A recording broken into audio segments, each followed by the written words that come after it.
também a captação das águas pluviais, para poder fazer a irrigação ao longo do canteiro. Já vimos também que o lençol freático aqui, ela não é tão baixa, né? Então é possível, até na época de estiagem, a gente trazer do lençol freático a questão da irrigação e também dos hidrantes para combate a incêndio, que nós temos um período de seca muito grande e os incêndios são frequentes. Tá? Aqui já é uma ocupação mais densa, aqui já previsto um pouco mais rápido, aquela parte que eu vi do parque, né, que é paralelo ao eixo de transporte, tá?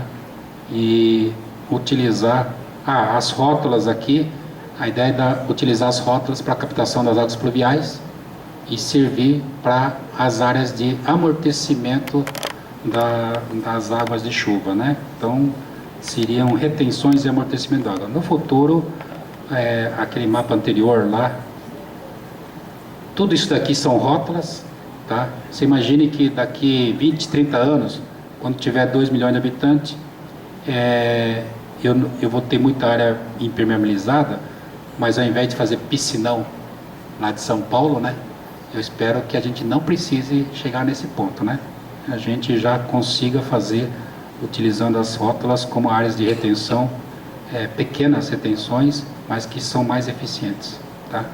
E aqui um haikai da Helena Collodi, para quem caminha em direção ao sol, é sempre madrugada. Eu sempre gostei da Helena, uma poetisa paranaense, já falecida, tá? E agora, só bem rapidinho, eu sei que está faltando um pouco tempo, eu escondido, sonhar e chegar para dentro do Mário Quintana. Isso daqui eu achei fantástico, essa frase se encaixa exatamente ao projeto de Seul. Seul, 1960, era uma palafita, uma favela ao longo do rio. Em 1965, fizeram uma avenida, você vê as palafitas ali, no rio, cobriram o rio, fizeram uma avenida. Em 68, em cima da avenida, fizeram um viaduto, você vê a cidade crescendo. Em 99, aqui a área central. Eu falei para vocês, aliás, no meu currículo ali, em 99, eu tinha assumido o Instituto de Planejamento Urbano de Curitiba. Em 99 eu recebi, 99 e 2000, recebi um senhor na frente do IPUC, em Curitiba, e o porteiro falou para mim assim: tem um senhor aí que diz que é o prefeito de Seul, está querendo falar com você. Não pode ser, né? Prefeito de Seul, se fosse prefeito de Seul, teria um batalhão de polícia, né? Tinha tal, não pode, deve ser trote. Não, ele insiste, é o prefeito de Seul, tá? Bom, vou atender. Eram 3 pessoas.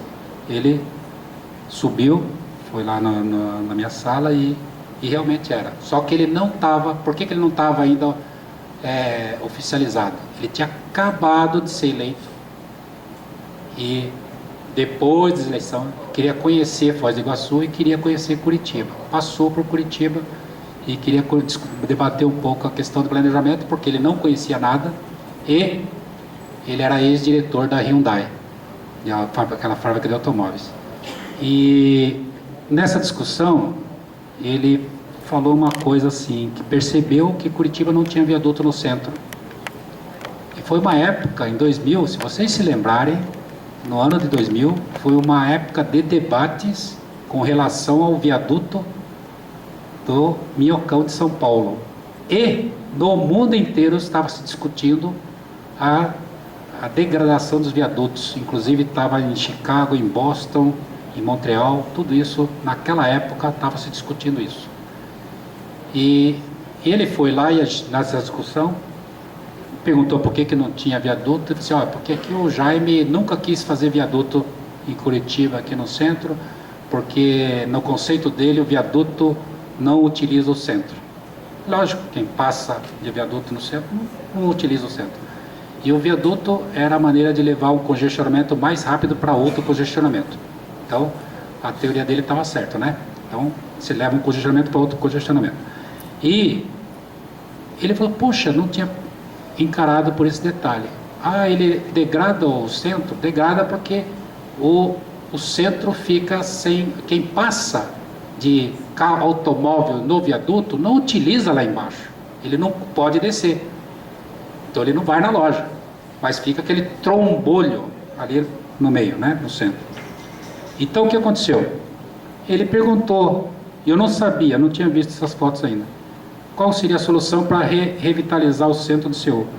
Disse, se tem um viaduto lá, podia demolir, né? Eu sugeri uma demolição, pensei que o viaduto era pequeno, né? Assim, um viaduto 300, 400 metros, né? E ele levou a sério, a equipe dele voltou para Seul, uma proposta para Seul para demolir o viaduto no centro, para fazer a recuperação da zona central.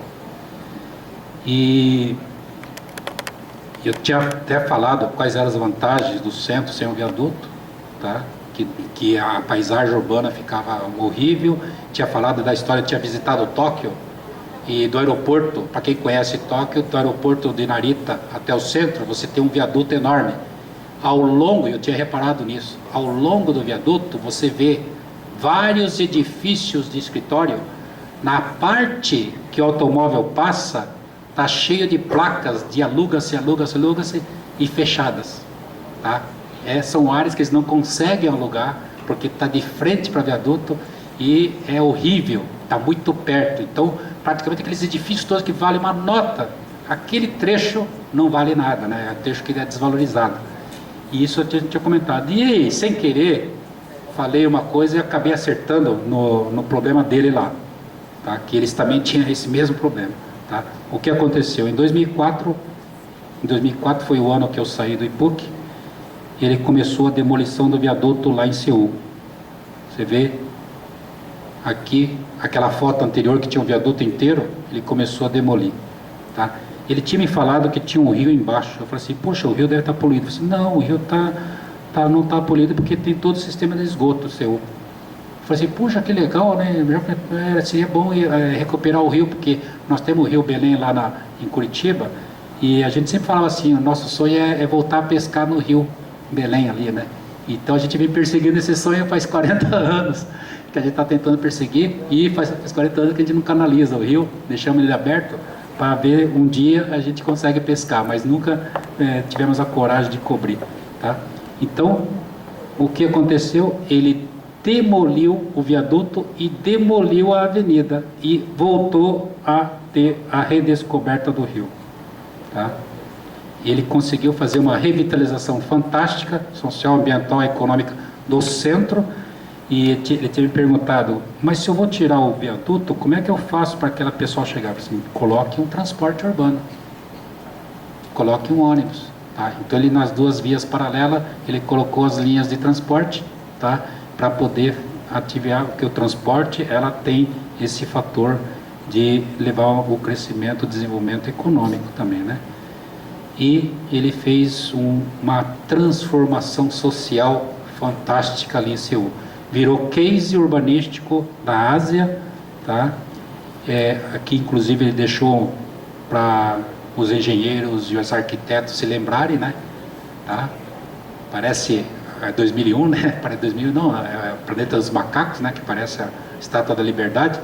Deixou os monumentos, o antigo pilar do viaduto, para as pessoas se lembrarem que ali existia um viaduto, tá?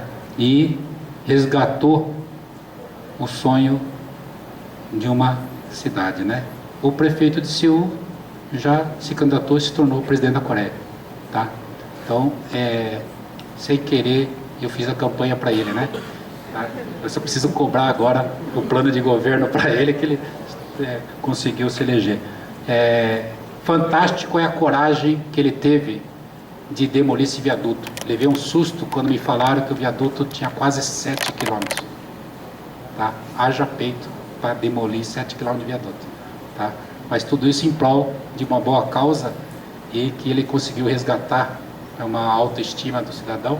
Você vê que de uma favela ali surgiu e resgatou toda uma recuperação do rio, né? Então isso serve de exemplo, que às vezes o que a gente pensa que é intransponível, se não, vamos sonhar com isso daí, vamos tentar fazer, e eu acho que é o que a gente tem que procurar, né? Eu acho que não tem nada que possa cercar, digamos assim, uma iniciativa que é boa. A gente tem que perseguir o nosso sonho.